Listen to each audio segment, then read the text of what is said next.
little liberal get together or something. I don't know what liberals do anymore. Maybe they were dressed as furries, maybe not. Just kidding. But they had a little liberal get together, and they were like, "Why is liberal mega donor George Soros funding Compact magazine?" I'm going to put it up there again.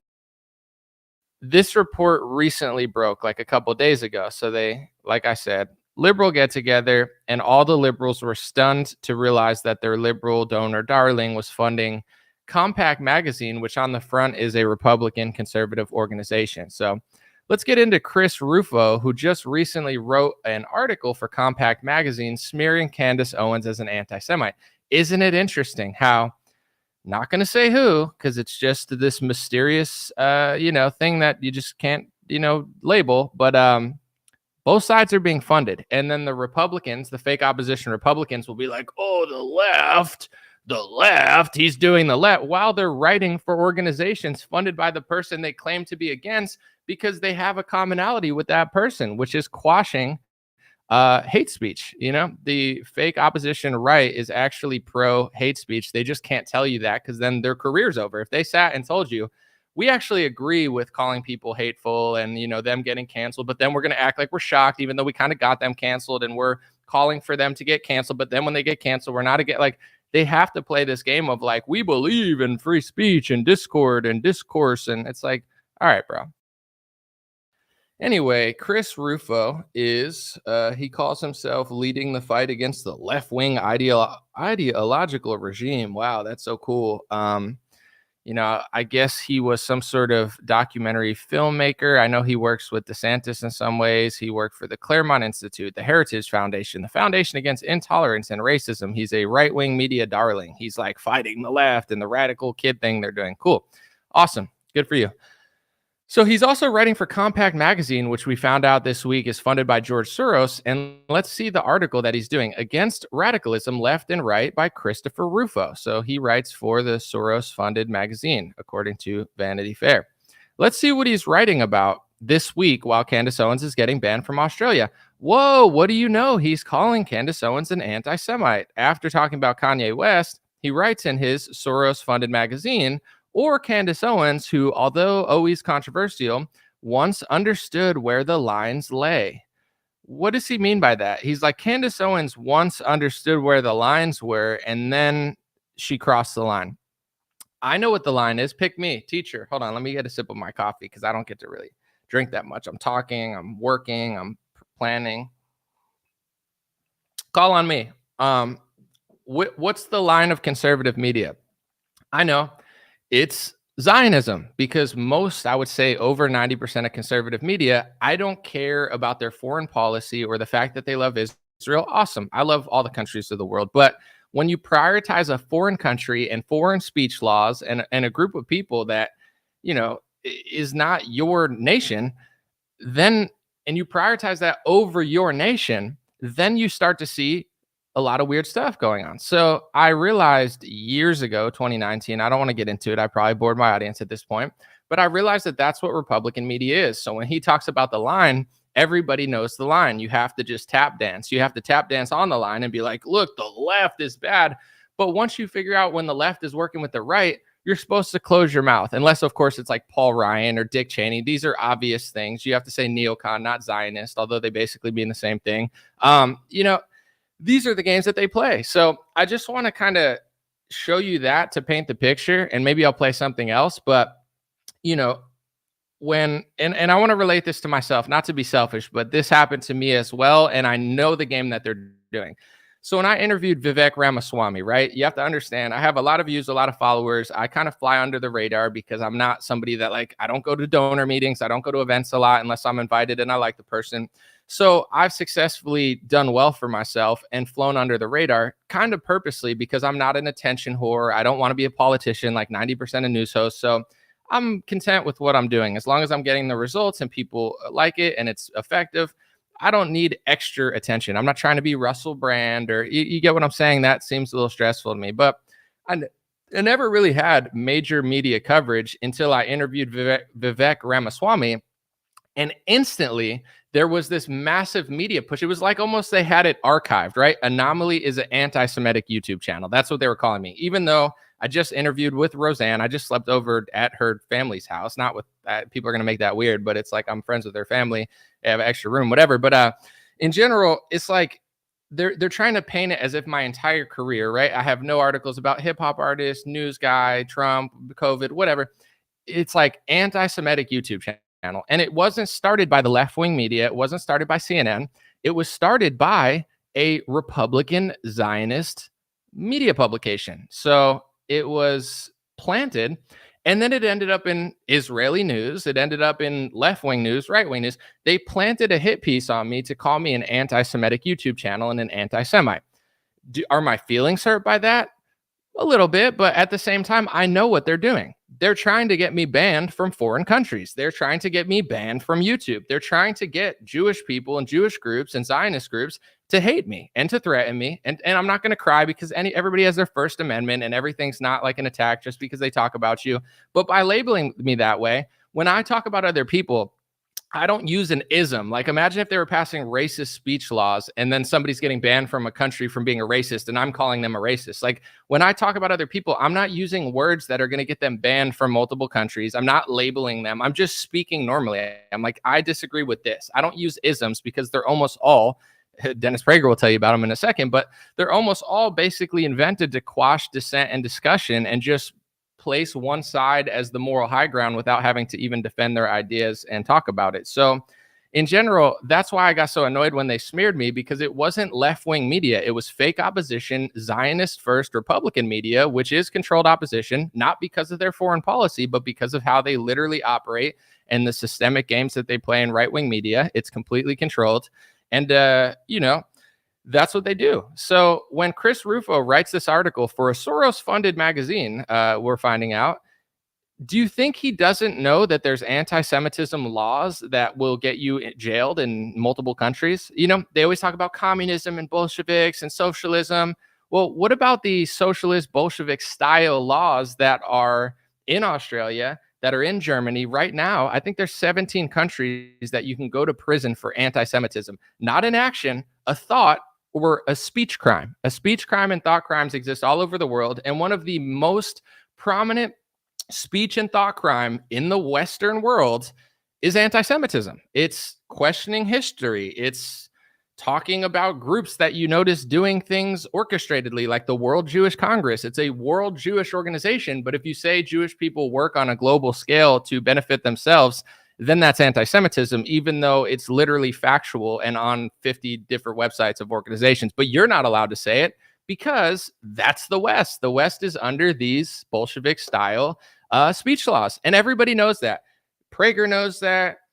Shapiro knows that. Rufo knows that. Like, these people do what I do. They're full-time journalists to some extent, or news people, or personalities, or activists, or whatever they call themselves. So the point, if you're following me and not getting too emotional, they know that you can get jailed in 17 countries for an anti-Semitic thought or speech crime. They know you can get banned from countries. They know you can get banned from social media or suspended, yet they keep writing articles calling you an anti-Semite. And then when you get banned from Australia, they'll go, I didn't mean for that to happen. You did.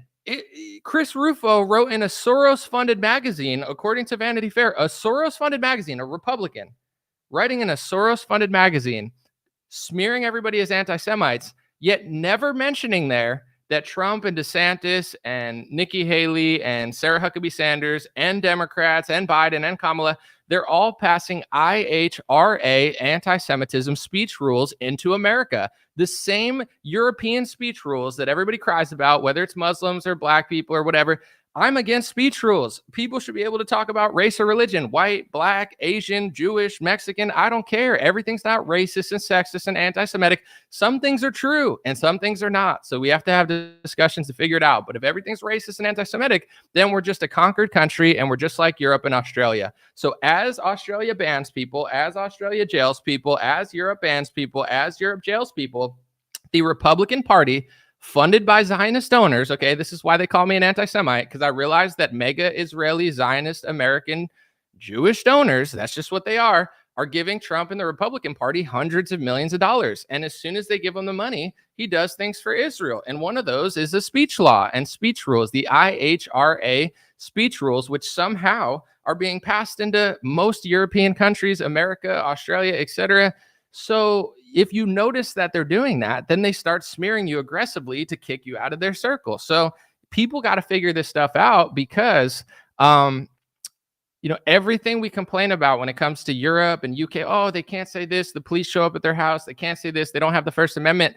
They're slowly trying to take that away in America. The problem is we have the First Amendment. It's more difficult to do. So it's going to take a lot more work in America, just like everything. The left wants to take your guns away. They just can't. They want to, but they can't because it's America, but they're trying. But you should probably try to stop them at every point when they try to pass legislation politically. And I'm not talking about doing anything, but politically, you should be like, no, I believe in the Second Amendment. That's what Republicans do. It's the same thing with the First Amendment. These liar, fake opposition Zionist Republicans will tell you, oh, it's not really a speech law. It's not this. Read the law. Go to the State Department website defining anti-Semitism. It's a global law. It was created in 2015. They concocted a definition of anti-Semitism, which is just a list of 10 or 9 or 11 hate speech phrases that you can't say. It's a thought crime and a speech crime. You can't say, and I'm just going to reference the Bible here. I know this is going to offend people and might get me kicked off social media,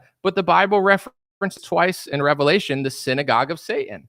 If you say that the synagogue of Satan killed Jesus, these are all biblical terms, by the way, that's a thought crime. That's a hate crime. That's a speech crime, according to the IHRA laws, because you're not allowed to say a certain group of people killed Jesus. It's in the rules that they're passing into America, that they've passed into Europe.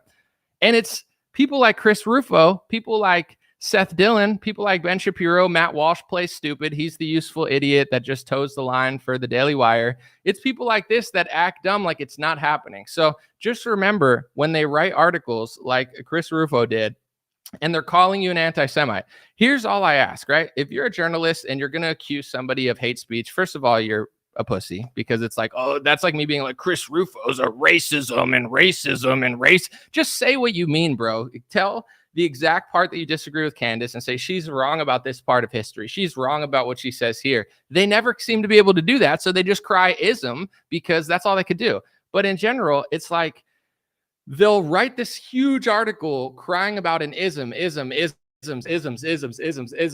but they never mention that that's being passed into law. That's being passed into states, into state definitions, the definition of anti-Semitism. They're not admitting that it's getting people banned from foreign countries.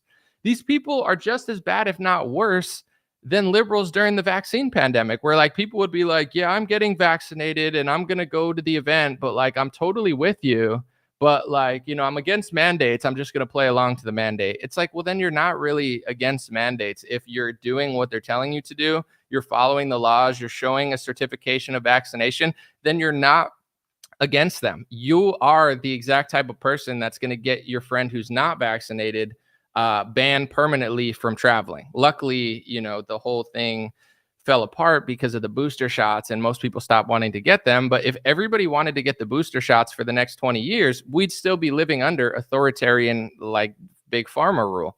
It's the same thing with these anti-Semitism laws. How could you write a whole article accusing somebody of hate speech and a thought crime, yet never mention that hate speech and thought crime is being basically criminalized in 17 different countries, is getting people banned from 30 different countries, is being passed into legislation by Republicans at behest of their donors, to the point where it's now seeping into America. If it's so important to these Zionist Republicans that are complete frauds, by the way, if it's so important, why didn't they pass it in 2009 or 2008 or 2007 or why did they wait until 2014, 15 or 16 to make the definition that's incredibly bloated, ridiculous and exaggerated to the point where you can't even say it's exaggerated, because that's probably hate speech to say that they're exaggerating. But in general, it's like, why did they wait till then to define it? And then why has it only been passed in the last 3 or 4 or 5 years? And it's so obvious to anybody that pays attention. It's like, do you think that people's thoughts are going to go away when you try to criminalize a thought or say that a thought is hate speech? Does that make the thought go away? If you read Chris Doofus or whatever his name is, you read Chris Doofus's article, he doesn't even articulate exactly what he starts saying conspiracy theory. Like that's like his whole let me see the exact thing again. Well, this is another one he said. I'll find it in a second, but he's like, Candace Owens is conspiracy theory. It's like, can you articulate? Because I'm sure she said things that are wrong. I'm not saying she's got like a flawless track record, but it's just like, can you articulate which part you disagree with out of her speech? Because I could do that if I disagreed with her. But you understand what I'm saying? It's like he just says, oh, the ism is so bad. And it's like, bro, here's another part of his article. I forgot to bring this up. Compact Magazine, he said, should we fail to restrain their growth, we will have two large factions in the United States that want to abandon the principles of colorblind equality, fair play, and judging individuals on their own merit. He said, thus, this isn't just a question of anti-Semitism, but how to govern our society. These people are so full of shit, it's ridiculous. If we're really going off of colorblindness and equality, there has to be no speech laws, right? Can't call everything racist. You can't call everything anti-Semitic. You can't call everything sexist. He agrees with me on the black stuff and on the woman stuff, of course, but it's like he knows that they're passing lopsided speech laws. The anti-Semitism laws are not balanced out by anti-Christian laws or anti-European laws or anti-Mexican laws. It's just those laws, right? And I don't think everyone should have their own little speech rules. I think everybody should just be able to speak and just tell the truth and not, hide behind isms. But